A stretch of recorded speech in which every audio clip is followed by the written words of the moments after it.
again, this was not a short-term kind of commune that sort of showed up in Jerusalem and then dissipated in Jerusalem, that was confined there. No, this was something that was across the Christian world. It was in all these different communities, and it was practiced very seriously, and it was in fact their defining mark for many people, one of their defining marks. This was a tax on the members, and that tax would be used to distribute to the poor, the orphans, the widows, and so on. And then you also had a very strong moral push to sharing, to treating your goods, those things that were in your possession, as at the disposal of everyone else.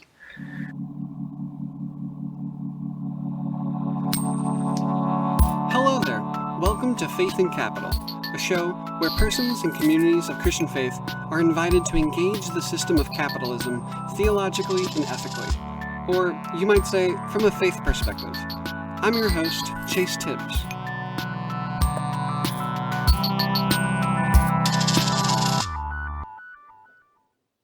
Roman Montero, welcome to Faith in Capital.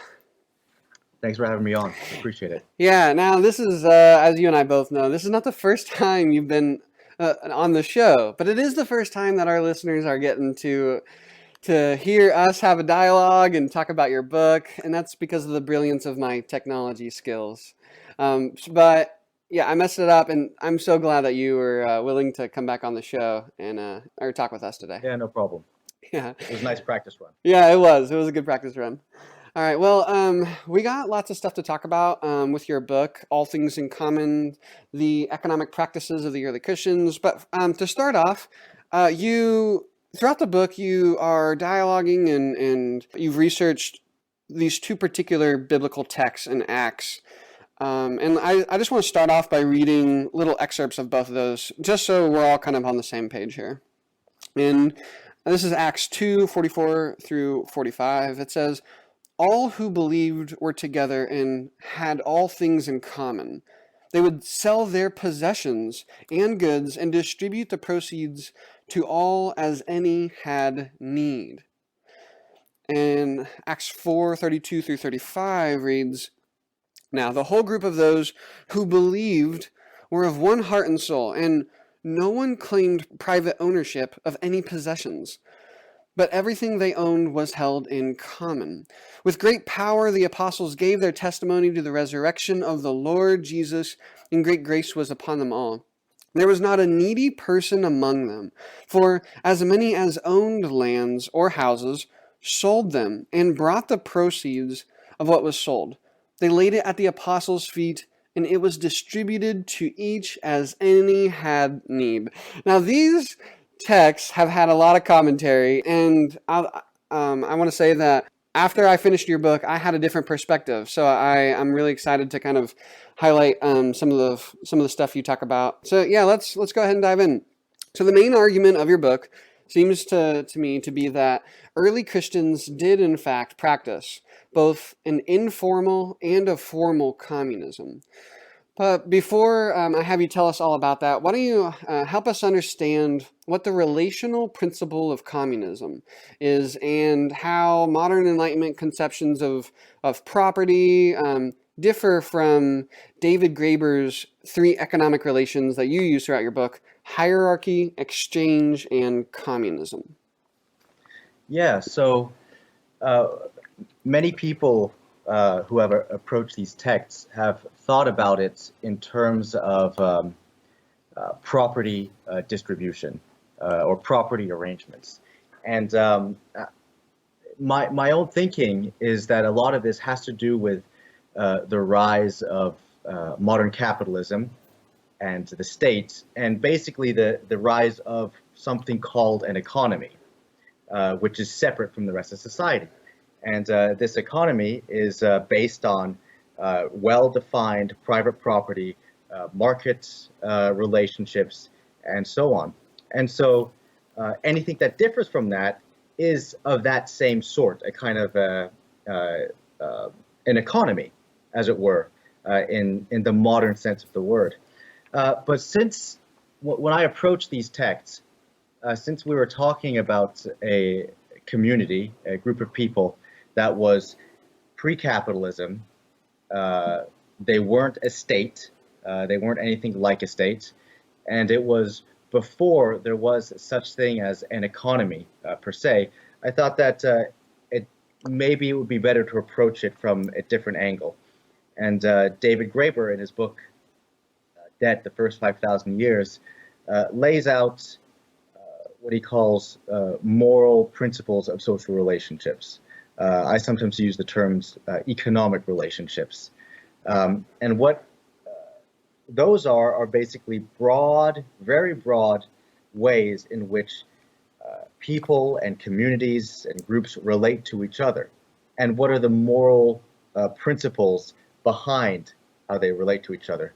And you mentioned the three, it's hierarchy, exchange, and communism. And some of them are pretty self-explanatory. So hierarchy is someone's on top, then there's other people below, and the person on top makes the rules, he makes the decisions, and the people below have to follow what the person on top says. So the distribution of goods and services and things like that basically happen by command. The person on top chooses, and then the people below have obligations up. Exchange is, quid pro quo type of relationship where the relationship is contract based. I owe you something, you owe me something. It's calculated how much we owe each other. And when that's done, the relationship is over. So that's, for example, how capitalism organizes itself, and how even outside of capitalism, there are societies or relationships that are organized this way. So sometimes a gift exchange economies that happen in other societies function on that exchange ethic, where even though it's a gift, it's still expected that another gift comes in return, and they're measured, they're compared with each other. The last one is communism, and that basically is any relationship or any situation where the principle from each according to his ability to each according to his need is in effect, is that the guiding principle. And so that can be anything from a group of friends, going on a cabin trip together, where there's basically an expectation that everyone will help each other out, everyone will contribute what they can, and everyone will take care or take what they need, but not excessively. This is very often how it's organized in households, with families. And you also have larger things. So, for example, in government programs like Social Security, the basic fundamental principle behind it is, you could say, communism. In other words, that everyone gives a part what they can, and they take what they need when they retire. And of course, it's calculated and it's organized by the state, so it's of a specific sort, but that's the basic idea behind it. And with these different relationships, the relationship to each other is contextual. So sometimes when you have a situation where you have communism, but then violence comes into the picture, people get in a fight or something, sometimes that will bleed over into exchange, where now, before we were sharing things, we had obligations towards each other, but now we got in a fight, there's violence involved, we don't trust each other. So now if I'm going to give you something, I want to make sure I get the same thing in return. And the same thing with hierarchies. Hierarchies are often enforced through violence. For example, feudal societies were very often based on hierarchical principles, and they were enforced through violence. So whereas communism is, other than the other two, is a principle that is by its very nature non-violent, because it requires basically an assumption that people have obligations towards each other, and that people will be expected to uphold those obligations, and that requires a certain amount of trust. So when I approached this question, I thought that these broad social relationship concepts were a better way to approach it than just straight up thinking about property laws or property institutions, which are mostly relevant in uh, you know questions of state or questions of law, and especially in modern capitalist contexts. Yeah, that's excellent. If I may, let me try and summarize what you just said here, because I think it's really important. What you're saying is that with the emergence of capitalism, we also took on a capitalist worldview, and this assumption that every single relationship we have under capitalism, historians, anthropologists, economists, they look back and say, well, every relationship is an exchange relationship. And what you're suggesting, and building on upon Graeber's work, is that we can't look back at the early Christians and say they were simply exchanging exclusively owned private property with each other, because that capitalism didn't exist, and they had a completely different way of understanding what property and individuals and all that stuff were. And so this is kind of like a different way. Yeah, go ahead. Right, right, and it's not. With the rise of modern capitalism, especially the sort of liberal theories of economy, the liberal economists, we tend to see everything through that kind of exchange ethic. So just like hierarchy was the sort of ruling idea of feudalism, exchange is the ruling principle of capitalism. And so we think of all of economy, all of society basically to be run as a quid pro quo exchange, everything's a market. When in reality, even today, there are a lot of things, there are a lot of goods and services that are circulated that are not done on a market basis. But because that's the ruling ideology, that's how we think. And when we look back to the early Christians, some other historians and commentaries have thought about this in terms of, okay, was this a kind of commune where everything was common property, literally, or was this philanthropy? Was it just giving charity? And if you think of those two options, you're still within the capitalist framework. In other words, do we have collective property, like maybe a cooperative, or like everyone was a shareholder or something like that, or is it just charity? Like a rich person today might give charity to a poor person or someone in need. What I'm suggesting is that's not the right way to look at it. That we should kind of try and step out of that mindset and then think a little bit more broadly on how different kinds of social organization and economic relationships can function. That's excellent. That's really helpful. All right. So before we move on to the main argument of your book, I just want to summarize one more time. Hierarchy is between unequals, but their inequality can become customary and even hidden. And then we have exchange, which is supposed to be between equals, and the relationship itself is dependent upon like a transaction between the two, meaning basically like the relationship comes into existence when a bargain is made, and then the relationship is over as soon as that exchange is had. And then relationships built around this principle of communism, right? From each according to their ability, to each according to their need. It's not hierarchical, meaning like status has no role in whether the two parties contribute what they can and take what they need. But it's also a more eternal relationship, as opposed to like exchange, that it doesn't end, say, when I take and eat some of the bread that Roman brought to the table, right? That's unlike the relationships of exchange. We're still in relationship after being in relationship. Right. There is no transaction that ends it. And also, unlike hierarchy and exchange, relationships built around the communistic principle, you've already kind of hedged at this a little bit, is that it requires trust at a level that exchange and definitely hierarchy just don't exist. And one more thing, you summarized it brilliantly. I think better than I could. But one other thing to add is that hierarchy and exchange require quantification, calculation. Yes. For hierarchy, you have to know who's in charge and who's not. You need a quantification of authority and power. Exchange, quantification. You have to know exactly how much you're giving, how much you're returning. Whereas for communism, quantification doesn't come into the picture. If one person in your family starts counting, how much people are eating from the dinner table, well, then it wouldn't be appropriate because there it's a communistic relationship. You're not supposed to keep tabs on that because, again, you trust each other. There's a communist relationship. These obligations that you have towards each other are permanent. They're not just contract based or based on power or authority. Excellent. That's really helpful.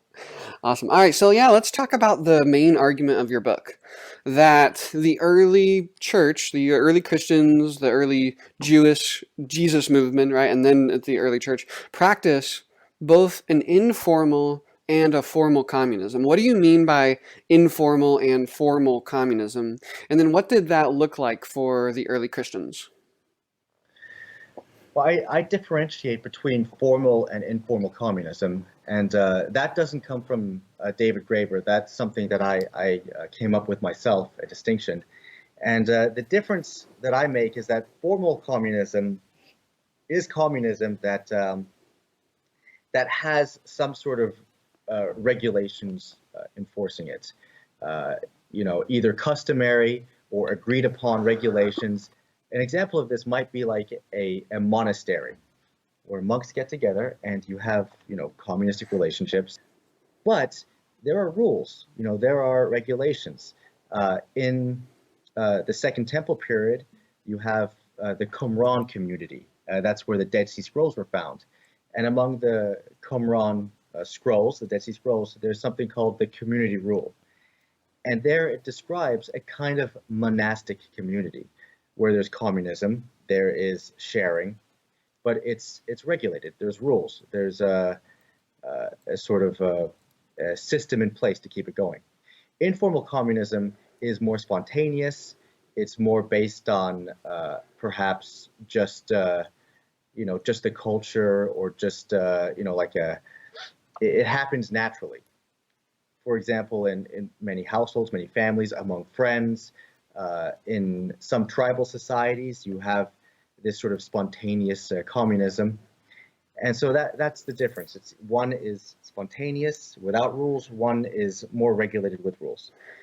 And what that looked like for the early Christians is basically you had both. And we get this not only from Acts, but we also get it from Paul's letters. I point to Justin Martyr and Tertullian as second century witnesses of this sort of practice, who wrote about it. And I also you'll find this in the Didache and the Epistle of Barnabas. And basically what was happening was one was the formal communism. And this was the collecting of goods and given those goods being given to at first the apostles, but then later on just the leaders in the various churches. And then from that, there'd be distribution of those goods to the widows, to the orphans, to the poor, to those in need.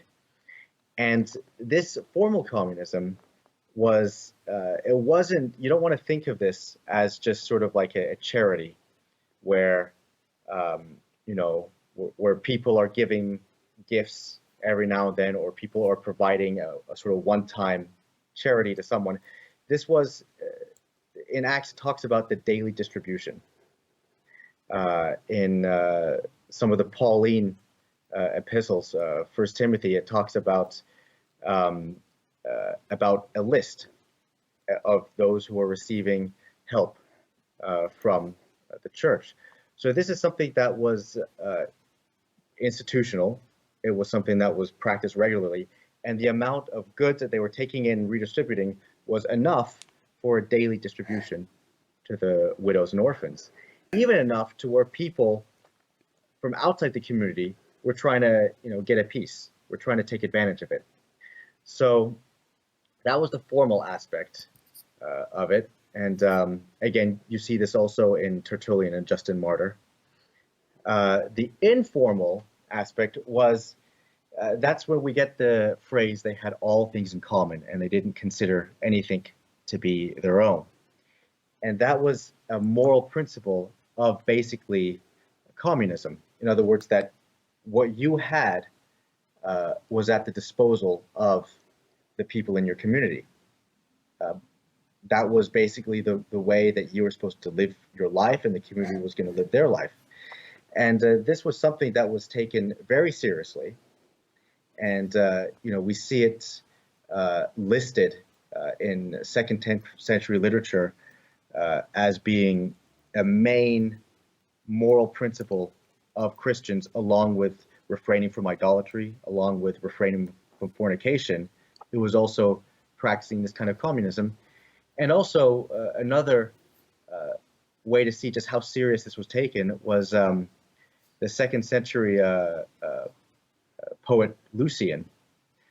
He wrote about the Christians, and he wrote a story about them, and he was making fun of them, but he basically defined the doctrine of the Christians as sharing all things in common, as communism, and that was the basic thrust of his story. It was someone taking advantage of their communism. So this was, again, this was not a short-term kind of commune that sort of showed up in Jerusalem and then dissipated. It wasn't some sort of like spontaneous sort of Woodstock kind of event. It wasn't an experiment in Jerusalem that was confined there. No, this was something that was across the Christian world. It was in all these different communities, and it was practiced very seriously, and it was in fact their defining mark for many people, one of their defining marks. This was a tax on the members, and that tax would be used to distribute to the poor, the orphans, the widows, and so on. And then you also had a very strong moral push to sharing, to treating your goods, that things that were in your possession, as at the disposal of everyone else. Yeah, this is really helpful. So what you're saying is that on a formal level, there were rules and structures and regulations that helped redistribute goods and services to especially people like widows and the most destitute in the community. And then you were also saying that there's an informal relationship of communism there, in that there were moral obligations and ethical principles that really compelled people to share in the community, whether they had to share, especially the more wealthier people in the community, because listen, they ended up sharing more than people who didn't have anything.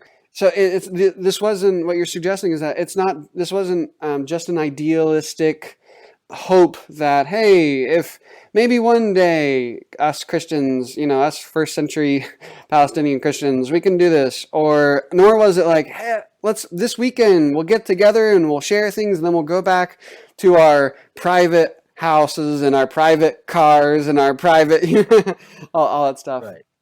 Right. And so when it says in Acts 4 that they didn't consider anything to be their own, I submit that he meant that literally, that was literally what the way the community was organized, that they didn't consider anything their own. Tertullian says that they consider all things in common. We consider all things in common but our wives. And the fact that he has to make that distinction, it just shows how seriously this was taken. And very often in the modern world, we try to think of economics as separate from both politics and religion and sort of morality. These are separate spheres. They're related, but they're separate. That wasn't the case in that world. They were all basically the same thing. And we get, especially in the Jewish tradition, we see that the economic sphere of life was not at all separate from the religious sphere. They were one and the same. The economic regulations in the Torah weren't just economic, they were also religious. They were all related. And so when it came to the Christians and their implementation of these principles, it was taken just as serious as any other part of their religion. And that's why when you get to Lucian, you see that he looks at them and he says, "Well, what's their main doctrine? It seems to be they hold all things in common. Mm. That seems to be what it is. That's who they are, and that's what defines them." Excellent. Yeah, it's a defining characteristic of the body of Christ to hold all things in common, to have to be in relationship with people in a way in which people's needs were being met, and those who had more than others would share. It wasn't their own. So yeah, this informal communism, holding all things in common, it wasn't hierarchical. What you're suggesting, it's not hierarchical, in that this wasn't a status-based thing where the most destitute and the poorest people didn't have to give honor or praise or just beg and grovel to the more wealthier Christians, nor was it an exchange. It wasn't, the relationships weren't built upon, at some point of the day, we'll come together, maybe I will give you a less valuable object, you being like a richer person, and you'll give me some more valuable objects. It wasn't just an exchange relationship. These were relationships built upon the communistic principle of from each according to their ability, to each according to their need. Right, exactly. And so the hierarchical aspect is important because in the Greco-Roman world at that time, you did have sharing, across classes. You did have richer people sharing with the lower, but it was always in that hierarchical structure, and it was basically an institution. You had patronage and benefaction, and that was where a wealthier person would provide money, goods, resources to poor people, and they would become his clients, basically, which were they would give him honor, give him they would be allied with him, they would give him that sort of praise and honor, and the more clients one had and the higher the status of the clients, sort of the more status you had as a benefactor. And what was interesting is the early Christians explicitly avoided this. One way was that they made sure that everything went through the apostles originally, and then those who were taking the leadership role in the church. So the rich people wouldn't actually get themselves be allowed to be the ones bestowing benefaction. At least originally, that's how it was originally set up. And also you find in the Gospels, like Luke, especially, one place where Jesus says, the something like the great men of the world, they like to be, they like to be seen as benefactors, and he uses that term. But the one who wants to be greatest is the one who will serve. So that's something they were explicitly avoiding. They were explicitly avoiding that kind of hierarchical connotation. And yeah, sorry. Oh no, this is excellent. This is going into our final question. You're touching around it, but if I can just jump in real quick, and I want to ask, how would this way of being in relationship with one another, these Christian informal moral obligations and the formal structures of redistribution, be seen as radical or non-conforming to the Roman status quo, right? Like, why might it have been threatening to the Roman social order? And you've already started touching on this, but like, how did it challenge the Greco-Roman perceptions of communism and hierarchies? Right. So, like I already said, that one of the ruling ideologies of the time was that of benefaction, and that was really a way for wealthier people to give to the poor in a way that reinforced their own status and that reinforced the sort of distinctions between them. It's so that the inferior knew that they were inferior, since they had that status of a client, and the benefactor would sort of increase his own status. So that was one thing that, like I said, that this was not anything like that. This was not benefaction. This was not kind of, ancient philanthropy in that sense. Another way that this was different was that, in ancient Greco-Roman societies, you had communism. That was an ideal, and it was looked at positively in the philosophical tradition. Like I said, it was seen as the ideal of friendship. But this sort of communism between friends, between, within philosophical societies, this was something that was class-based, meaning that it was for the wealthier, educated, those with a certain virtue, those with a certain importance.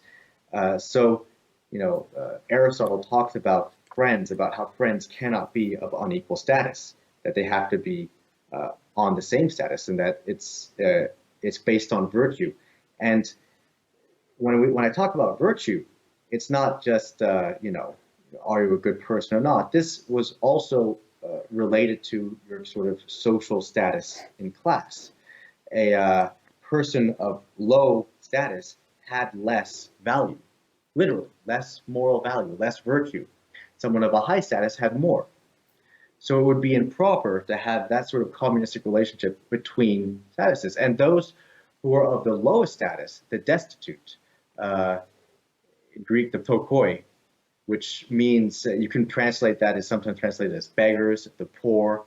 I like the destitute because it really captures what is being referred to. These were people people were considered basically subhuman. They were they wouldn't even be able to benefit much from the benefaction system. Remember, the benefaction system was an exchange of goods for honor, whereas the lowest of the low, the destitute, they didn't have any honor to give. They were worthless. And so that was the thing that marked Christianity as different. It's that these lowest of the low, the destitute, the tokoi, the beggars, the prostitutes, these were part of the communism that included everyone. In fact, some of the church leaders would have been from the lower classes. James, in the Jerusalem congregation, brother of Jesus, he was basically part of the peasant class, as was Jesus. So these were people who were very low on the social ladder. And so it was sort of this cross-class sharing to where your status didn't matter. You were expected. And, like you said, the rich would be, expected to give more. In 1 Timothy, it talks about the rich, that they have to be,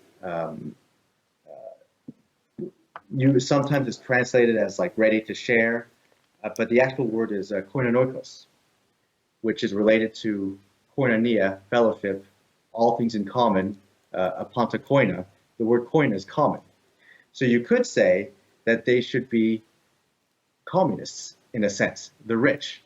In David Bentley Hart's translation, he translates it as communalists. And I think communist is actually a better term because that's actually what the word means, if you think about it. So the, koinonia, the communism, it's often translated fellowship, but what the word actually means is a lot more than just people hanging out. It's actual sharing, mutual obligations towards each other, which includes material mutual obligations. That this was done, and it included the lowest of the low, the highest, and their status did not come into the picture, and there was no benefaction system that was going on. And that was threatening in a sense because much of the Roman system depended on a hierarchy of value. Mm-hmm.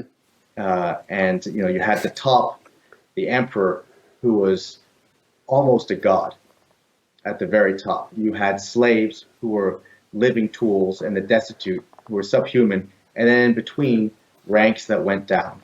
And that was the entire, worldview of that time period. And Christianity flipped it on its head. Yeah, so this is not just a alternative that can coexist, that was tolerable for the people of power, the authorities, the Roman and the religious elites. This undermined the common hierarchical social relations where power was concentrated in religious communities, where power was concentrated economically and politically. The Roman elites, they weren't just like, well, we have communism among the elites, and we definitely think those destitute don't deserve anything or something like that, but they can do things differently. No, this was subversive for the structures and the common ideologies of people of power, and kind of like the status quo. Yeah, right. Lucian, also Celsus, who was another writer who Greco-Roman writer who wrote against the Christians. One thing he attacked them for was that they were a religion of slaves, of the poor, the uneducated, and he saw this as something that was negative, that you're including these nothing people in, and that this is your group, and so in a sense that this was threatening in that the entire logic of the system was flipped on its head. If you look at Jesus' teachings, and I write about this in my other book, Jesus Manifesto, he talks a lot about the kingdom of God, and when he describes it as a reversal of the hierarchies. So very often he talks, like, one place it's very obvious to see this is the Sermon on the Plain. Woe to the rich, blessed are the poor, for theirs is the kingdom of God. And we read that so often that it becomes sort of, you don't think about it that much. But really, when he's talking about the kingdom of God, he's talking about the rulership of the world of God. And in that rulership, things are reversed. The poor, the destitute, and he uses that same word, the torkoi, the destitute. They're the ones who are, for whom the kingdom of God is for. But woe to the rich, because they're going to be, getting the short end of the stick. So in that sense, it's subversive, because it undermines the logic that kind of keeps the Roman system together. And today, like when I think of like the word inclusion, it's also not like that rich people allowed poor people to sit next to them in church, or that they had communities of billionaires and people who were trapped in lifetimes of debt, or renting for the rest of their life, or working unlivable wages. It's not like they just sat together. It's that they undermined the way in which the two were to relate together. As you've said before, this wasn't just philanthropy. This wasn't the poor would come grovel for a little and the rich would pat themselves on the back and give up whatever they decided. To be Christian was to relate in a way in these early church Christian communities around the communistic principle of from each according to their ability, you give what you can, and to each according to their need. You take what you need, no matter who you are or what social status you have. Right, exactly. The thought that they didn't think of their possessions as their own, that's repeated in the Didache. And that was basically the ruling principle. And this was an obligation a priori that they weren't to consider what they had their own. So that it was for the rich and that was for the poor. The obligations that they had towards each other were equal according to what they could give. And that they had this obligation to take care of each other. So this was something that was, and that's why I use the term communism. Some people, most of the criticism I've gotten has just been on that term, communism. But if you think about the actual meaning, the technical meaning of the term, the correct meaning of that term, it basically is from each according to his ability, to each according to his need. That's the classical definition, and that's the best way to describe how the early Christians organized their communities. And so I can't apologize for using the term communism, even though it upsets some people. because that's really what it was, and was how the Christians organized themselves. Roman, this has been I've learned a lot. I've really enjoyed this conversation, this second conversation with you. Thanks so much for coming back on the show and for sharing with us. Yeah. How can folks find your book, All Things in Common, but also find your work online, or you have a website, Twitter? Well, so the publisher is Whipfensock, so you can go to whipfensock.com, but you can find the book anywhere you want, anywhere where you buy books, you can get a hold of it. So you just search for All Things in Common or Jesus Manifesto, and you'll find it. I have a little website. I don't have that much on there. I have some articles that I've written for different publications, and I have some podcasts and radio that I've done. RomanAMontero.wordpress.com. You can find some stuff there. But if this is something that interests you, I recommend getting the book All Things in Common, because I break it down there better. And again, thanks for having me on. It was really enjoyable to talk to you. It's been a pleasure. Thanks, Roman. Thank you.